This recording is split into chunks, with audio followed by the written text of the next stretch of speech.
Hi everyone, it's Katie back with another episode of my vlog, and today I actually want to answer a viewer question. My friend Chloe asked a great question, which I love, which is, I say I'm a very organized person, so how do I stay organized? And the answer is, I am a notebook addict. I absolutely love notebooks, calendars, to-do lists, kind of anything like that. And I organized my whole life in a series of notebooks. So I thought I would actually show you guys my notebooks. This is the current live notebooks. There's a huge archive on the shelves in the studio, but this is my current rack of notebooks organizing my life. They are, well, let's go through them one by one, right? I'm actually gonna start on the bottom of the stack with the one I'm not gonna show you the inside of because this one is my journal. I'm obviously not gonna show you guys what's in my journal because that's a private space. Other notebooks I have are, this is actually my vlog notebook. This is the one where I keep all my notes about like what I'm gonna talk about on Cinema Club each week. I take kind of detailed notes about the movies, and then I like this one because it can kind of stand up on its own. So it usually is actually right underneath the tripod when I'm talking to you guys, but obviously it's not right now. This one is my studio notes. I keep pretty meticulous studio notes when I am dyeing stuff. Keep records of exactly what I did, some samples in the book, so that of course I can try to duplicate results in the future. I don't actually have any indigo samples in this book because indigo is kind of my life of dyeing, but all the other alternate dyes that I've used, I try to log what I did, how much I used, what fabric I used, stuff like that, so that I can get back to what I did before in the future, right? So that's studio notes. And then I have a sketchbook, of course. This is actually a brand new sketchbook, so I'll show you this one. I've got only one page done so far, some notes on a quilt I'm making. I have a page I ripped out of a different book that I decided not to use. I'm a firm believer in making your notebooks yours.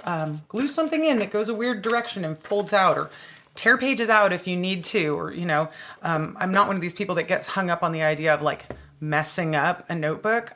So that's not a lot to show you in my current sketchbook because I just started it. But my old sketchbook is here, and this one has got, you know, plans for quilts, various just kind of working out different graphic ideas. Sometimes it's literally just like a weird doodle, or working out different pattern ideas or pen tests or whatever, right? That's what a sketchbook is for, is just to kind of throw all your different ideas into it. Oh, I guess at some point I was working on learning how to do Celtic knotwork. So there's a bunch of that in this book. There's some knotwork designs I was working on. And so these are great, of course, you know, if you keep a bunch of notes, and I keep pretty meticulous notes in terms of like measurements for things that I have ideas for and whatnot. I can, of course, write down all of these different ideas and, you know, things that I, you know, maybe have, I have the idea to work on it, but not the time to work on it, right? So I store all of that in my sketchbook. I'm looking for another page to show you guys. It's a good example of this. And then I can, of course, come back to it later. So like, there's an idea for a quilt also, which I still love, but I haven't reapproached because I just don't have the time. So sketchbook is a great way to get those ideas out and captured before they just disappear. And you know, if you're not a drawing person, you can write those ideas down instead of drawing it out, or, you know, use any other format, whatever really works for you. That's the whole deal with notebooks and sketchbooks, is, you know, personalize it and make it yours. And then, this guy is my daily driver. It's my calendar and my kind of just like brain dump ideas area, and where I want to save any ideas about anything for the future. I just started a new one, and so I decided to use a slightly newer format for me, and I'm trying the bullet journal format, which I've never done before, and I'm really enjoying it. So to just give you guys a little sneak, ooh, it's warm in here and I am sweating.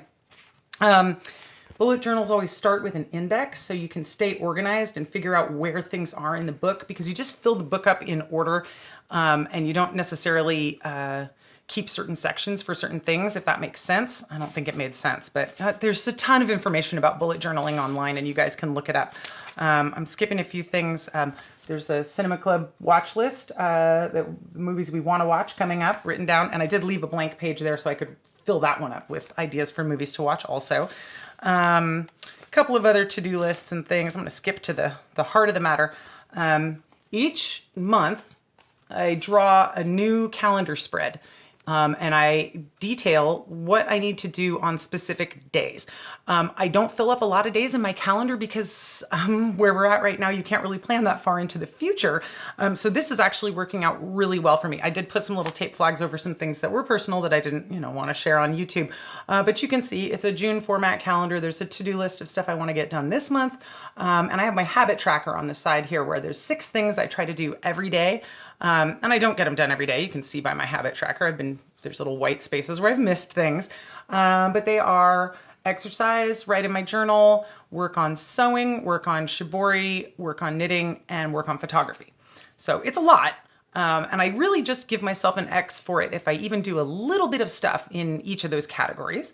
And again, I'm not perfect. I don't get every day.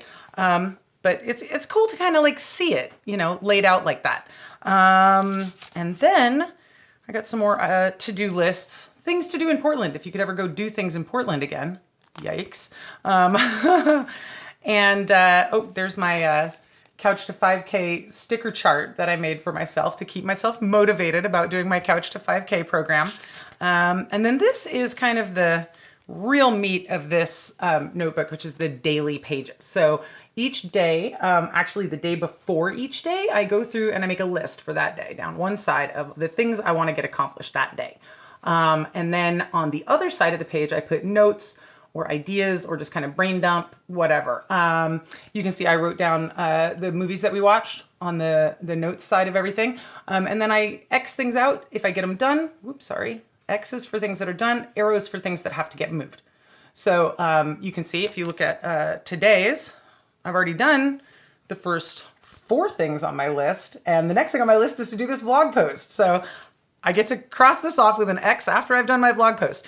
I am loving this format, the bullet journal, the compact book that's kind of the calendar planner and long-term note-taking all in one book. I've only been bullet journaling for about a month now, so I don't know how well it's gonna work for me long-term, but I really am enjoying the format right now. So that's got something going for it.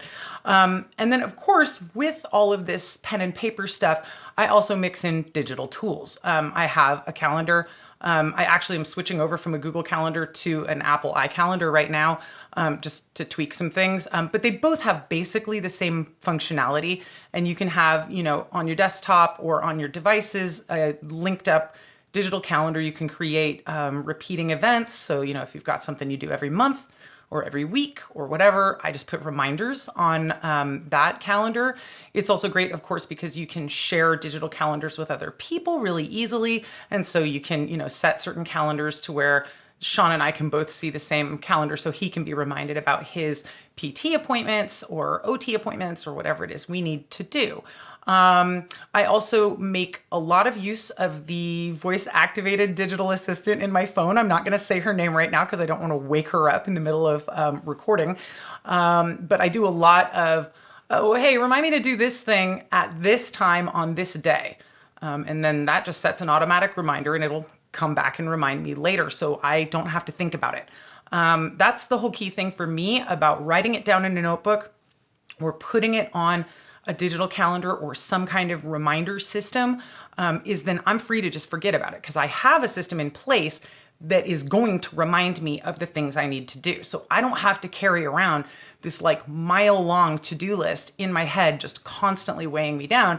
If I think about something, I write it on the list, and then I try to just not think about it until it's time to actually do it. So that frees up a lot of space in my brain for thinking about art projects or going on time travel expeditions in my imagination or whatever, because I'm not just having to sit there trying to actively remember all the things I'm supposed to be doing.